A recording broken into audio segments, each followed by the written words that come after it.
Let's talk about Overwatch 2. Hello everyone, my name is Gambit and welcome to Infamous Synergy. If you're like me, you can actually look way back to 2019 when Overwatch 2 was first revealed and remember being pretty excited. Getting to see these characters we've grown to know and love all team up once again after so many years in a pretty well done cinematic trailer seemed to actually breathe a new life into the community. We were told about plans for a story mode, side missions, new heroes and game modes and more, which all sounded pretty promising, but as time went on, it seems like a lot of hype for the game went down in the community. I think that's primarily because of how little we've gotten over such a long span of time and a huge change coming to the PvP system. After the initial reveal, we've only gotten two proper updates on the game, one diving much more into the PvE system and the other one showing us what PvP might look like. I would actually say that the behind the scenes showcase went pretty well. Even just looking at the comments actually showed how positive the reception was, which I can actually agree with. We first saw some of the new maps being added, including Rome and New York City. We also got some new insight on how the already included roles are being outdated. The tanks will be getting crowd control reduction along with generating less ultimate charge. The damage roll received extra movement speed, and the support are getting a passive self-heal. The tank roll especially though was looked at in attempts to make them much more fun and more like brawlers. The approach they're going for seems to be allowing tanks to do a little bit more damage. Later during the event they actually talked about hero missions, the progression trees, new types of enemies, and the story. Overall, this definitely felt like what the community was looking for when receiving news about the game. I loved a lot of these ideas, like trying to improve the PvE missions and make them more interesting, along with making the tank role more appealing to a lot of the player base. My only primary concern at this point in time happened to actually be the hero missions. Blizzard is aiming for endless replayability, and they're also aiming to make it so every new hero mission feels unique. It sounds great, but would definitely be quite hard to accomplish, but on that, I guess we have to wait and see. Unfortunately, after the showcase at BlizzCon is once again where Blizzard started to stumble a bit. It was 3 months between when the behind the scenes of Overwatch 2 video was dropped and the newest PvP update video.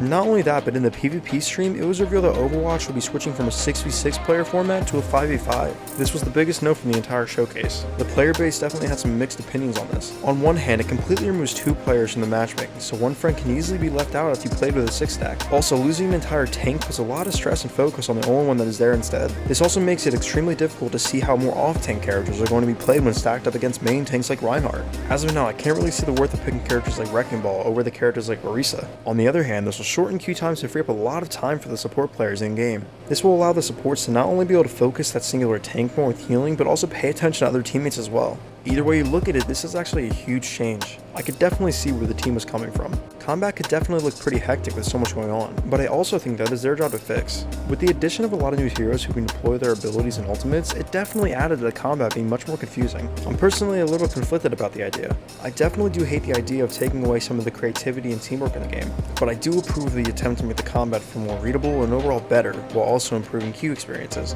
I genuinely think that a lot of the changes they're making are going to be healthier for the game, but I really can't help but think how they're going to rework some of the tanks to make them more viable in this new setup. So overall, what are the actual issues with Overwatch 2? I would have to say primarily the lack of updates. Not only is the current game of Overwatch not receiving anything except for a few balance changes here and there, but the time periods between news is just too big. We were supposed to be getting more frequent updates a while ago, but that just hasn't seemed to happen. We initially got shown the existence of Overwatch 2 way back in 2019, and we are practically halfway through 2021 with barely any updates. A lot of players are just getting bored of waiting, especially with not even release date confirmed yet. This lack of new content also kills the YouTube scene. With nothing new to show, it's hard to make content, which eventually leads to these creators moving on to their games, and doing that definitely hurts the community in the process. The other thing of course being the change to 5v5, which a good portion of the community actually doesn't seem to be too eager about. If you look in a lot of places online talking about it, there's a huge vocalization for the dislike of the idea. Whether of course it be a friend being left out, the loss of tank synergy, or the fact that characters like Roadhog weren't designed to be played that way. All tanks may now potentially need new abilities or reworks to fit within whatever new meta will form. The idea just wasn't sold to the player base. The last thing I wanted to touch on were some of the rumors over the release date of Overwatch 2. I've heard recently that it may not even release in the year 2022. And a 2023 release date is much more expected. Of course these are all rumors, but if that's the case, that'll actually be really bad. This is most likely to do with everything going on with Blizzard's lawsuit. As awful as the news might be, I do think the comfort and safety of the workers there should take priority over anything else. The Overwatch fanbase obviously wants to see this game succeed, but that would need to take a back seat when the environment at Blizzard has been so harmful to a lot of people. I hope everyone affected is doing well and really wish them the best of luck during this time. And I'm really glad they're fighting for that change over at Blizzard.